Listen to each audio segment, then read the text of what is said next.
Hey everyone, and welcome to another episode of Podcast on Fifth Ave. We have another special guest joining us in the second segment. Danny Shirey, who covers the Pens for DK Pittsburgh Sports, is going to be joining us. It's awesome. He is so intelligent, has so much knowledge about the game, about the Penguins. It's awesome. You're going to love it. So please stick around for that. But first, let's touch on some injury updates. There aren't many, but there are some, and that will lead us into the saddest news of all time. So Taylor, what's going on with all the injured Penguins? Yeah, so Rust, he got hurt in warmups in Long Island. He still hasn't been skating yet.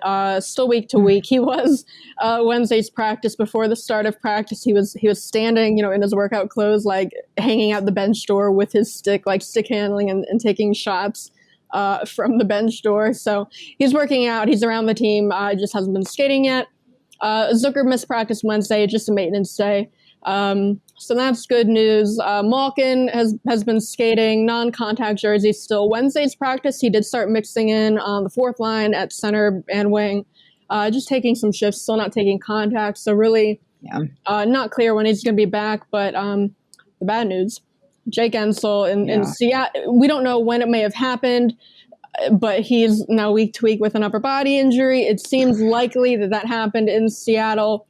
It was like about 5 minutes left in the first period. He wasn't trying to block a shot, but he took a shot to his hand. And he immediately skated off. He did take another shift that first period, finished the first period in the locker room, but then he came out for the second and then went on to score 2 more goals.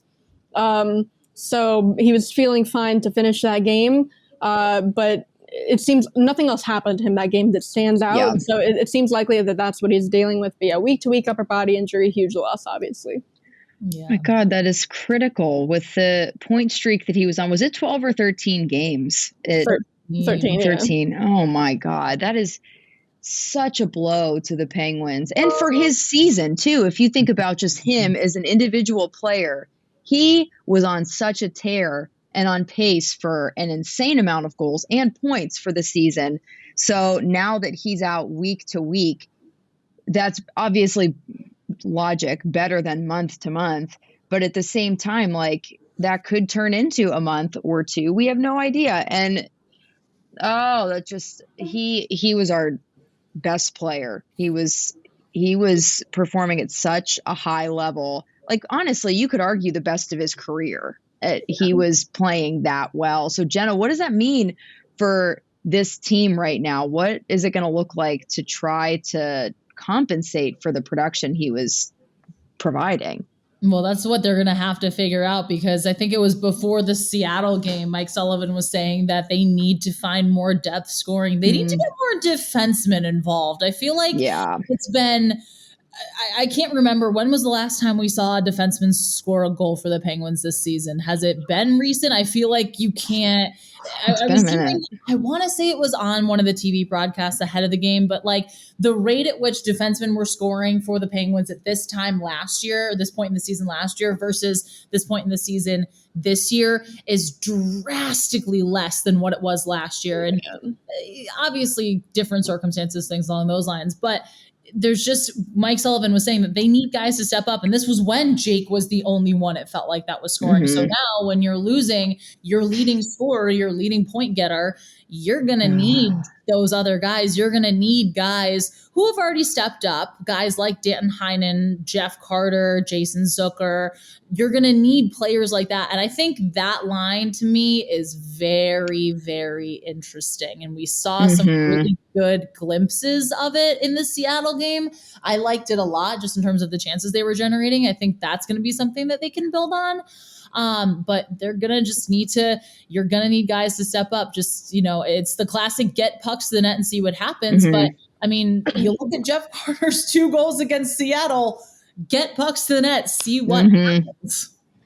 Yeah, because they were super fluky, but that doesn't happen if you're not there. Like, and we talk about this with Danny a little bit more in depth, but honestly, when the Penguins have been dealing with such key injuries to critical players, like take goals however you can get them. And we talk about defensemen scoring. Former Penguin Jamie Alexiak scored the Penguins a very nice goal against Seattle. Mm-hmm. That's one of those fluky ones you're talking about. He deflected it in. So that's just what happens when you put pucks on net. Yeah, exactly. So that line will be interesting to watch moving forward. See if they can maybe develop some chemistry and make things happen. But obviously the biggest question mark right now is surrounding who's going to replace Jake. And Kapanen was in his place in practice on Wednesday, but is there any chance that anybody else slots in instead of Kapanen? Taylor, what do you think is going to happen? Yeah, it's tough to say. Now in Wednesday's practice, he was the only one that took any, line rushes where, no one else worked with that line during any of the 5-on-5 work.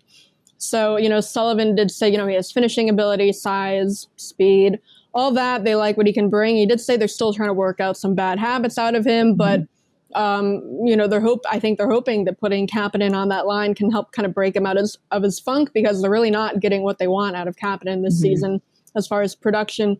So yeah, you'll have to see. He has played with Crosby just a little bit. It was last season.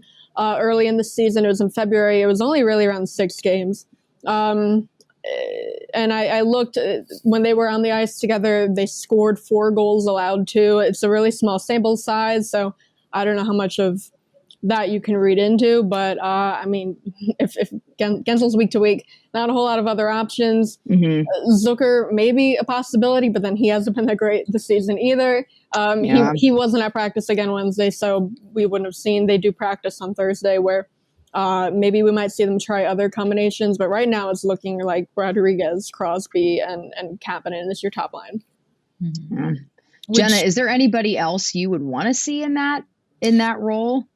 Well, it's interesting because, instinctually, and when we were talking to Danny, he kind of acknowledged this, but you want to be like, okay, what about Danton Heinen? But then I think you kind of go back to the chemistry that we saw a little bit from the Heinen, Carter, Zucker line, and all of a sudden you're like, okay, but there's good chemistry there. Plus, I think also with Kapanen moving up, correct me if I'm wrong, but that brings back the Bluger, McGinn, Zach Aston Reese line. Yeah, they were together. Yeah, which is kind of what you expect to see when you have healthy bodies and things along those lines. So I think this is also, granted, we don't have a timeline for when Malkin can come back, but this is kind of a good jump start for Kapanen, because clearly, ideally, you'd like to think that when Malkin does come back, he's going to go back on his wing. So that you would like to think that you see that momentum generated from him, where he's like, okay, we're working, we're back in it. I'm on a top, 6 line, top 6 line again. And then I can, go from there. You want to see, because he is in a funk, there's no doubt about that. And you want to see him break out of it. And this might be, again, the jump start that they need to do it. Anytime we hear from players all the time, anytime you play with a guy like Sidney Crosby, you elevate your game and then some. And especially with the bad habits that Mike Sullivan was talking about, I don't think if you're Kasperi Kapanen, you're going to want to keep doing those when you are playing alongside Sidney Crosby. Yeah. And Taylor, you mentioned that he was asked today about his play as of late, and he cut the reporter off and said, "Terrible, thanks." So and you can even see it on the ice when he is struggling. He gets really frustrated visibly when he's not playing up to a certain level. So not that you want to see a guy getting paid that type of money underperform, but it is at least a little bit encouraging from a fan perspective to know that he's aware of the fact that he's not been playing well, and that he obviously wants that to change, and he cares about the fact that it's not been all that great. Yeah, and what Sullivan alluded to with the habits, it was really what Kapanen does when the game slows down, and because what he does off the rush is good. He's able to take shots and all that, and uses speed, but it's when it slows down or things stop, the puck stops. What does he do then? So that's kind of what they're trying to work with him on. But you ask Kapanen, what do you have to do to make up for this loss of Guentzel? And he said, use his speed. So keep his feet moving, keep the puck moving, play to his strengths on that line. And he said, really just get it to Crosby and Rodriguez because of, how well they've been playing. So we'll have to see. Yeah. And players can turn it around.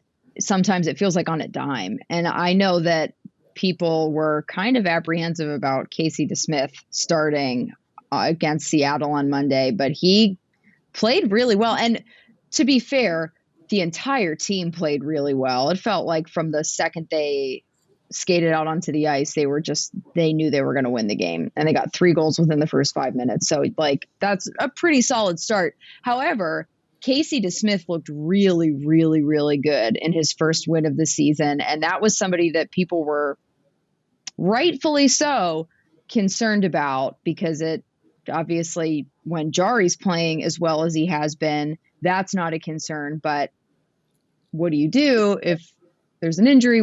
He can't play all the games. So having Casey DeSmith finally break through in December to get his first win of the season, that's huge. And Jenna, do you think that we might be seeing more of that level of play from him moving forward now that he's finally gotten that kind of off of his back and maybe move forward a little bit? Absolutely. And I think, you talk about plays of the game too. I think he made one of the catalyst plays where it was late in that second period. The Penguins, I'm trying to remember exactly what the score was, but it was late in the second period where he had the stick save and then the Penguins went the other way. And like a minute later, it would have been, he got his stick in the way for what would have been a tap in from McCann, I think. And then Geeky to McCann, he broke it up. Yeah. Yeah. It was a rush from them, right? It was like, Geeky and McCann had a 2-on-1. Yeah. Geeky was trying to pass it to McCann. DeSmith broke it up. Yeah. DeSmith breaks it up, and then minutes later, they get the 2 quick goals, and all of a sudden, the dynamic of the game completely changed. So he's getting into that rhythm. Again, what he's capable of. We saw it last season. We've seen it previously. But for him to do this now and for him to kind of make a statement and say, all right, hey, I am still here. I can still do this. When there's all the outside noise and outside chatter about, is he going to stay with the Penguins and yada, yada, yada. This is good for him to say, hey, I'm still here. I'm still playing my game. Look what we can do. And for them to say, hey, obviously Tristan Jarry's playing really well, but knowing that when we're going to need to go to you in a back-to-back situation or, if there's an injury, God forbid, things on those lines, they're going to have confidence in him like they always have. For sure. And I was a big advocate after the postseason collapse last year that if we had Casey DeSmith healthy for those games against the Islanders, I think that entire series and potentially playoff run would have turned out very, very, very differently. And it was just because he was playing so well there down the stretch. Along with Jarry kind of very much picking up the slack when Jarry started to, the wheels just kind of fell off. Taylor, do you think that injury had anything to, because it was lower body, kind of assumed that it was a soft tissue groin injury. That's pretty, that's a very tender part of the body. So, and you need to have total flexibility when you're a goaltender. Like, you need to be able to move and move freely. Do you think that and coming back from that injury had anything to do with maybe his very inconsistent and poor play at the beginning of the season? Yeah, I don't know. It's hard to say. I remember, when he talked during training camp and the preseason, he said he felt fine. Not that I think if he was still dealing with anything, he would have told us anyway. But I don't know. I think he got enough games in the preseason and played enough during training camp that I don't think that was really still an issue at this point. It's hard to pinpoint what the issue was. He definitely was underperforming. The stat I like bringing up for the goalies, the goals saved above expected, which takes into account not only the quantity of shots they're facing, but the quality and where they're coming from and how likely that type of shot is, to lead to a goal. You use that and, compare it to what a goalie is actually letting in. DeSmith was near the bottom of the league in that stat, which means he really was blowing it for them. So I think at some point it becomes a mental thing too. Yeah. And he did say, after getting this first win, that was just huge for him mentally, that, cause, he went until December without getting his first win of the season. At some point, you're getting in your own head. Maybe that's weighing on you as a goalie. So at some point, I think maybe it became a mental thing for him, maybe rather than a physical thing, but maybe just getting this win moving forward, that helps him, because really they don't have a ton of great options, at least as of right now. In Wilkes-Barre, Lindbergh, Domingue, not healthy. So Alex Doria would be your third goalie. Has never been in the NHL, obviously. Started the year in Wheeling. But again, I think not someone you want to turn to in the NHL right now. Right. Domingue, when healthy, again, he doesn't have the greatest NHL experience. He is more of a proven goaltender. That's why they brought him in. But I don't know if he's necessarily any better than DeSmith. Great baker, though. Louis Domingue, look him up on Twitter. He posts cooking videos, really, recipes. I think he was coming out with a cookbook at some point. But he's making cinnamon rolls, and apple pie, and bread and all this, and he's posting the videos showing you how he does it. So I don't know. Bring him up just for that. Get everyone some cinnamon rolls before the game. Oh my God, this is a game changer. It really is. Wow, I love it. Yeah. Okay, perfect. All right, we're going to take a quick break so I can look up his baking Twitter and find his cookbook, and we will be right back with Danny Shirey after this quick break.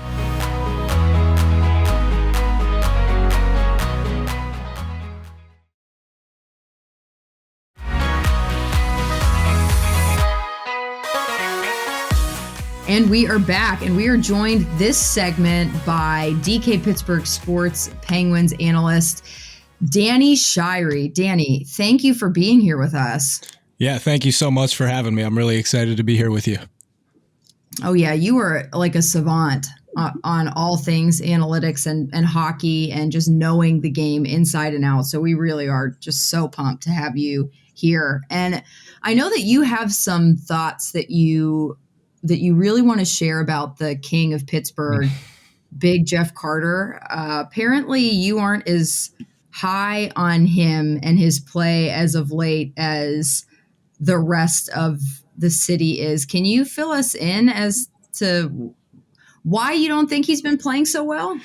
Yeah, so I think this season Carter has been playing a lot more like what I expected him to play last season when the Penguins acquired him. And if anybody was following me on Twitter at the time, I'm sure they know the infamous tweet where I said I was going back to bed after I saw that the Penguins had acquired Carter. But nobody expected his goal scoring rates from last year to hold up this season, and he's still scoring at a decent clip this year. But if you look at a lot of the goals he's scored, especially his two most recent goals, they were basically he just threw it to the front of the net and it found a way to bounce in. And, obviously the puck going into the back of the net is a good thing, but at the end of the day, you want to make sure that you're focusing on the process and not fixating on the results, especially in a small sample like that. And, after he scored those two goals, I saw people talking man, I can't believe anybody thought that Carter hasn't been playing that well this year. He's on pace for 25 goals. But I just really think the Penguins have been asking quite an awful lot of him, especially because they've been using him on the penalty kill. And even at times he was their top line center, and he's 36 years old and he's just not dynamic enough for that. But this season, I think he hasn't been as strong transitioning the puck. He's not a transition machine by any means. But last year when he came over, I thought there were numerous occasions where we still saw some glimpses of the speed that he used to have, and he would be able to gain possession and get through the neutral zone and establish possession into the offensive zone. And I just haven't seen as much of that from him this year. And he's one of the only Penguins that has been outchanced at 5v5 for the entire season. And obviously that's not the end-all be-all indicator of his overall performance, but I do think there's something there. And I think it just boils down to the Penguins asking an awful lot of him right now. Or is he just missing Freddie Gaudreau? I was so high on Freddie Gaudreau last season. I was too. I was pretty upset that they opted to keep Erod over him, but we all know how that's working out now. So. Yeah. Well, you kind of lead right into what we were going to talk about. Before we started recording, we were kind of chatting about a couple things, and you said you had a ton of stats for Erod. Now, I covered him when I was in Buffalo covering the Sabres, and seeing his game there to seeing his game here, especially this year, two totally different games from him. But just what have you seen from him? I know you just have a lot for us.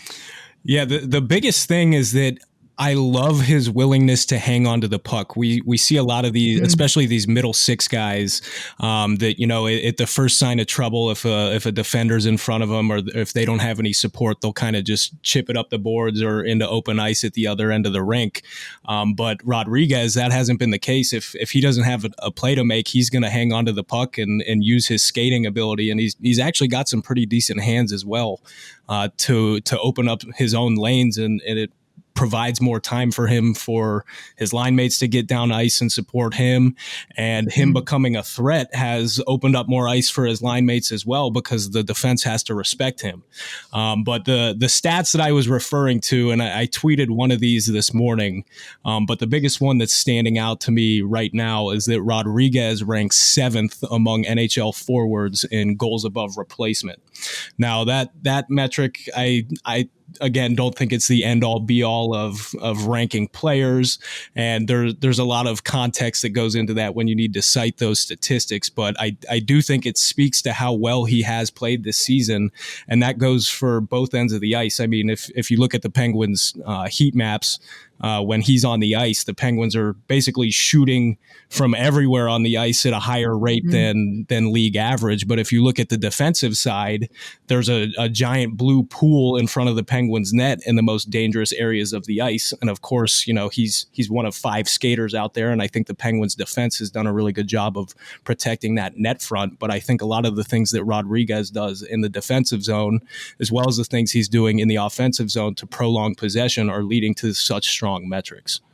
And you can really kind of see it with him too a little bit. Just again, seeing him and his confidence level where he was at his last season in Buffalo before the trade, and seeing him now. I mean, you can kind of see, and maybe it's just me seeing this, but I feel like Mike Sullivan's style of play is a style of play he really fits into, whereas Ralph Kruger's was not entirely exactly, I guess, adequate enough for him. And just in terms of, I mean, granted, Ralph Kruger didn't get a ton out of that team regardless, but that just didn't seem to suit him as well as Sullivan's style does for him right now. Yeah, you're exactly right. And I think hockey, and obviously it's important in all sports, but I think hockey more than any other sport, it's extremely important to have that confidence, because it's kind of something that unless you've been out on the ice and played, it's kind of hard to understand. But I even remember back when I was playing in high school, we were on the ice, 6 or 7 days a week, and then we'd go off for holiday break and we weren't on the ice for 10 days or whatever it may be. And you go back out on the ice and you feel like you've never skated before.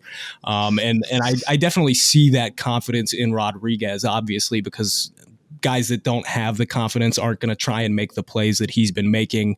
They don't have the confidence to shoot the puck with the frequency that he has been, and as well as just hanging on to pucks, like I said a few minutes ago. So I've been super encouraged with his overall game, and it really is a huge development for the Penguins going forward. Absolutely. And he, not only is he making really smart decisions, he's avoiding really dumb decisions. And that is sometimes just as critical. And to watch him turn into a really solid hockey player has been a lot of fun. And it feels like one of the few rewards from the final years of Jim Rutherford's tenure with the Penguins. And it's been really great. It's also been awesome to see Jake, the tear that he has been on the past however many weeks. It feels like he's been rolling for like 2 months. But unfortunately now they announced today that he's out week to week with an upper body injury, assuming it's a hand-related thing after he got in the way of that shot. So in your opinion, who do you think should slide up to the top line in his place? And who do you think actually will slide up? to the top line. So based off of practice from today, it looks like Kapanen's going to slide into that right wing spot on the top line, and Rodriguez is going to hop over to the left side. I'm not a huge fan of Kapanen. I know that he has the ability to be very opportunistic and score those big rush goals and those big moments, but I think he's got too many deficiencies, especially when he doesn't have the puck on his stick. And obviously we've seen him making a mess of himself and basically falling all over himself when the puck is on his stick this season. But, you know, I often find him just out of position, going against the grain and really messing up with the flow of what the Penguins are trying to do out on the ice. So I guess if there's ever a time for him to get his crap together, that it's going to be on Crosby's wing.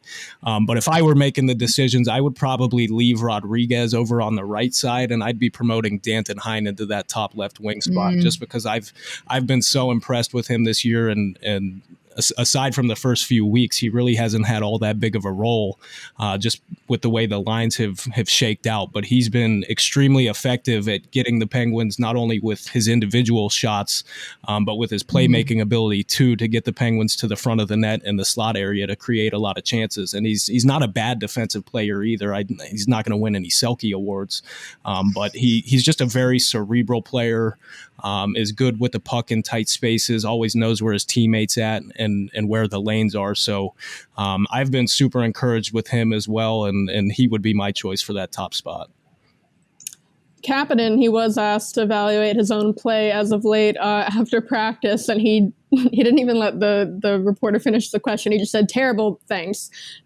So he knows he's been having problems. Sullivan did say they're still trying to work out some bad habits out of him.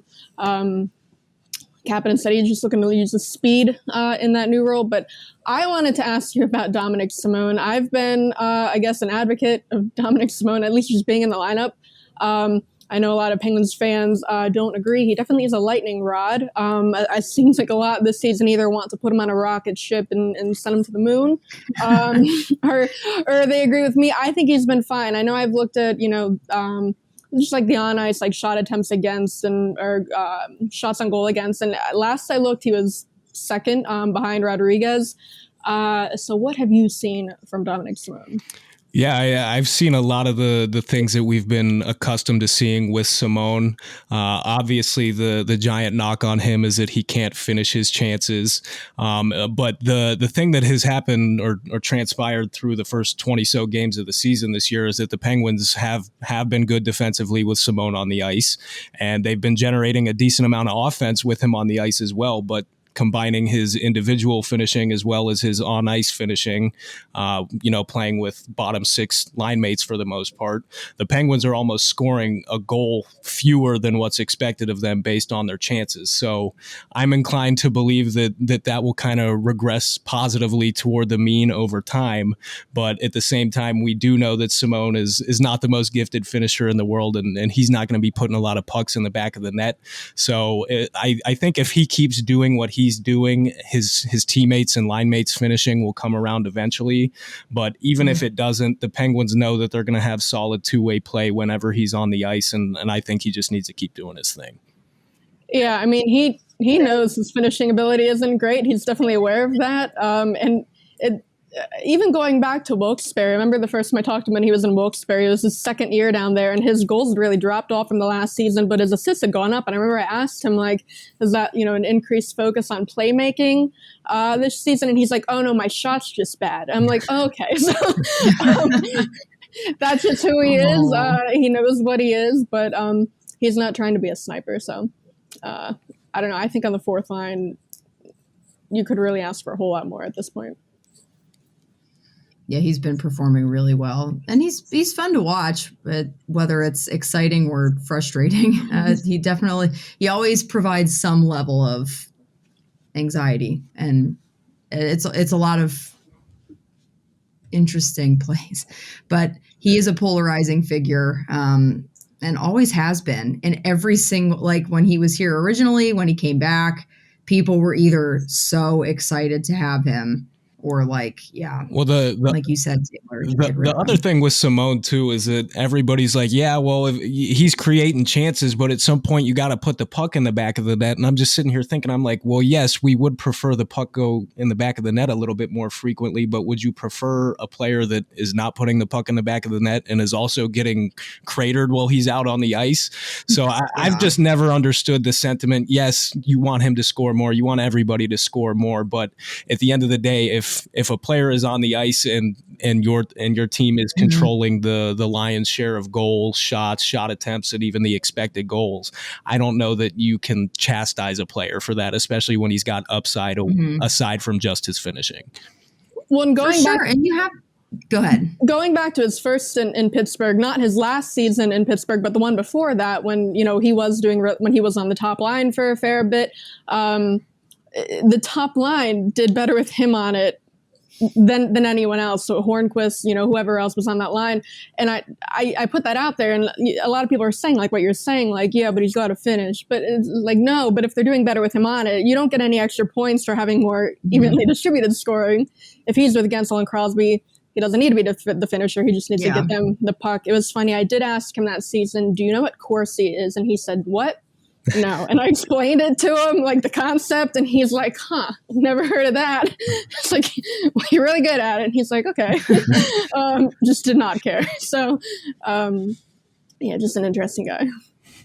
I think the people complaining about his lack of finish are also very oblivious to the Penguins' current cap situation too. Like, who do you think they're going to go out and snag with the 2 pennies that they have? Like, take what you can get with this lineup. And if a guy is playing well and just not finishing, okay, fine. Like, accept the fact that he's a really solid 2-way forward and he's on the bottom line. Like you have all been saying, there's really not much more you can ask of him. Like, and when you have guys like Jake who are scoring in like however many games he scored consecutively and like 13 game point streak, like, it's okay. Pump the brakes a little bit.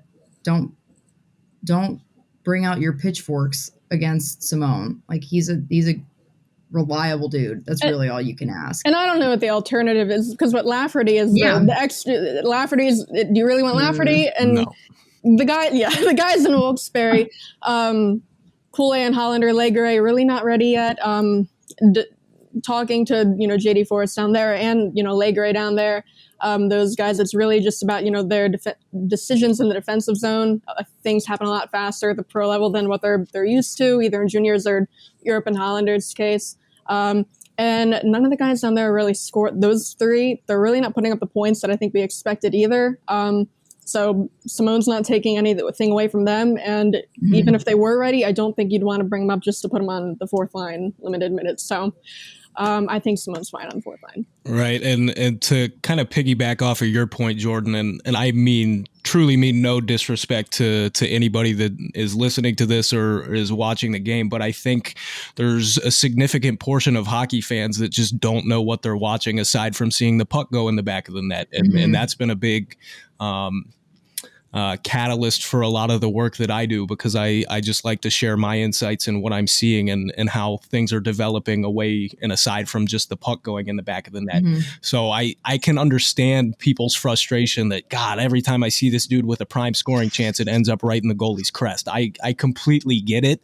But at the same time, it's like, there is more, and these are the same people that'll tell you there's more to hockey than just scoring goals too. So it's a double-edged sword, but like we've already discussed, it's hard to ask more for a guy that's basically on a league minimum contract playing bottom 6 minutes, and his on ice results have been as good as they are, even if the puck's not going in the back of the net for him. Yeah, absolutely. Well, Danny, thank you so much for taking the time to come on here and talk with us about all things Penguins. Can you let people know where they can find you on social media and where they can find your work? Yeah, so you can follow me on Twitter at Danny Shirey, PGH. I tweet all of my articles, videos, charts, graphs, anything you can think of there. And then you can find my weekly Drive to the Net column on DKPittsburghSports.com.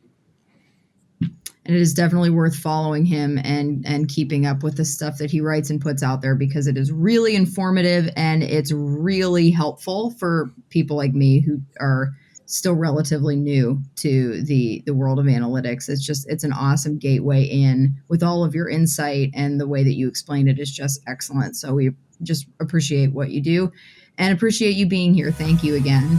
Yeah, thank you so much for having me. I'm happy to join you ladies anytime. Absolutely. All right, we're going to take a quick break. We will be right back.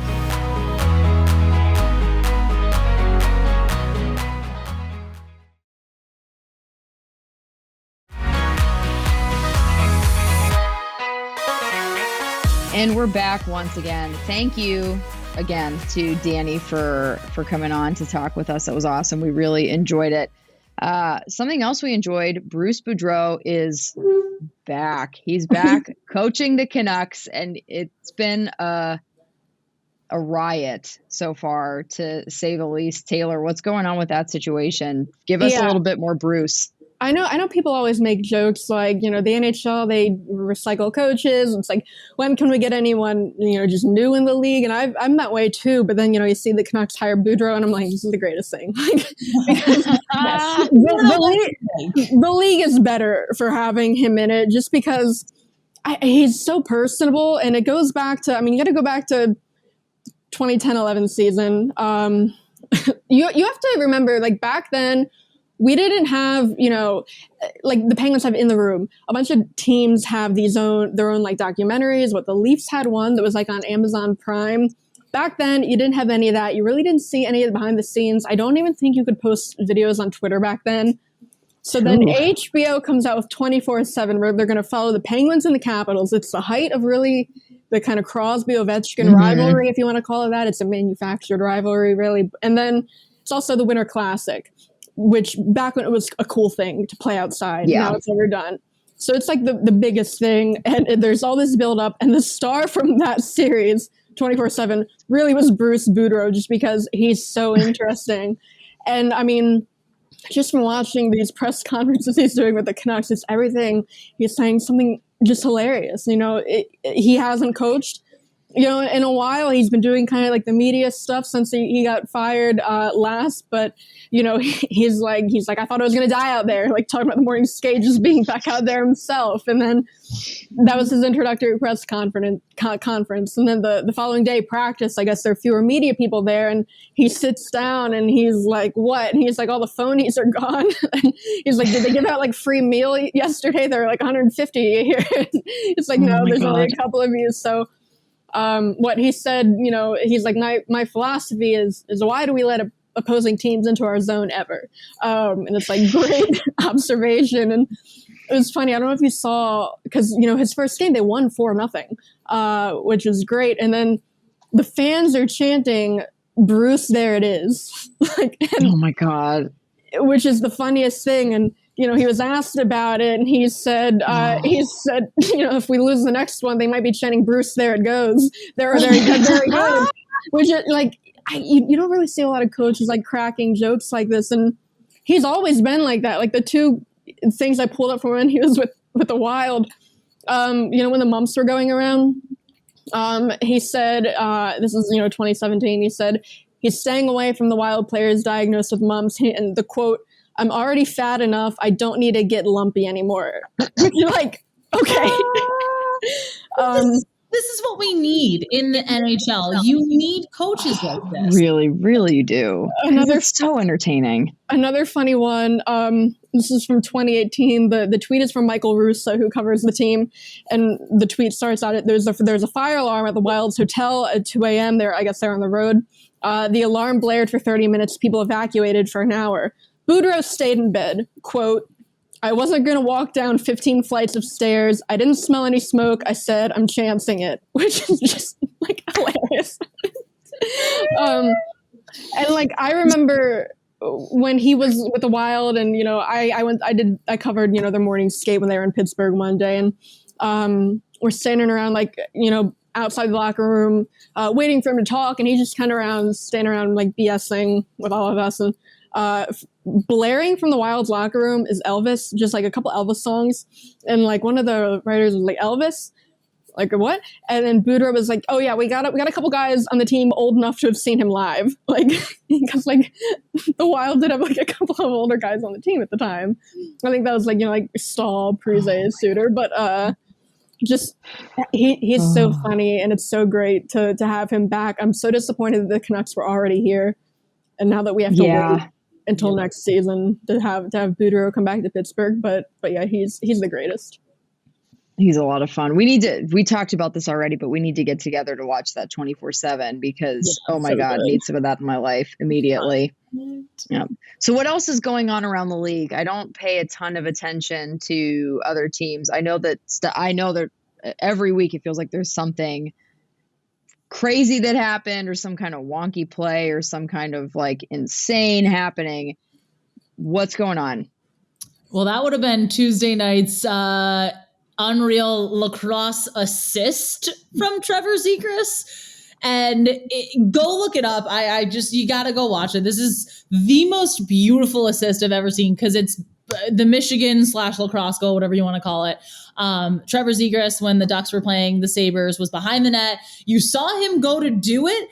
And then instead of wrapping around the net, he just flipped it over the net. And I forget who the guy that was that scored it because everyone's just talking about Zegras. But his teammate that scored it just batted it in and kept the stick down and everything.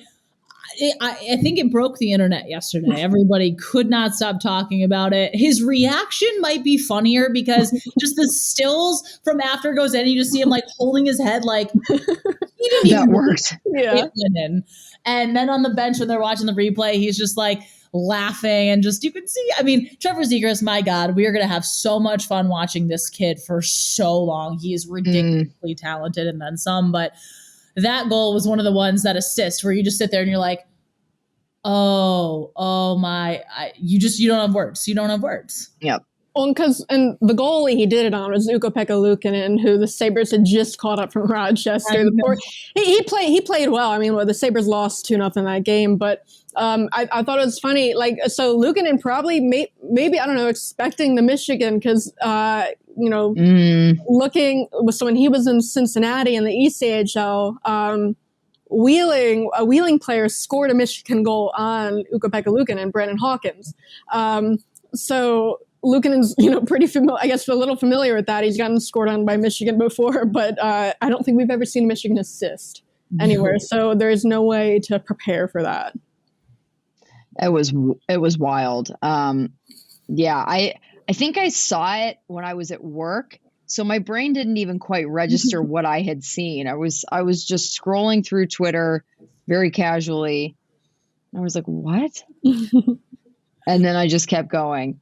But yeah, after watching it over and over and over again, I'm like, holy, how? And like, it landed exactly where it needed to be so that it wasn't called for high sticking. It was just boop. It like unreal. And yeah, the awareness that he had to commit to the pass instead of trying to attempt to do the lacrosse goal itself, like that was just so much fun.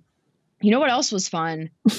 Watching a dog take a massive dump center ice at Wells Fargo, right on top of the Flyers logo. That was art.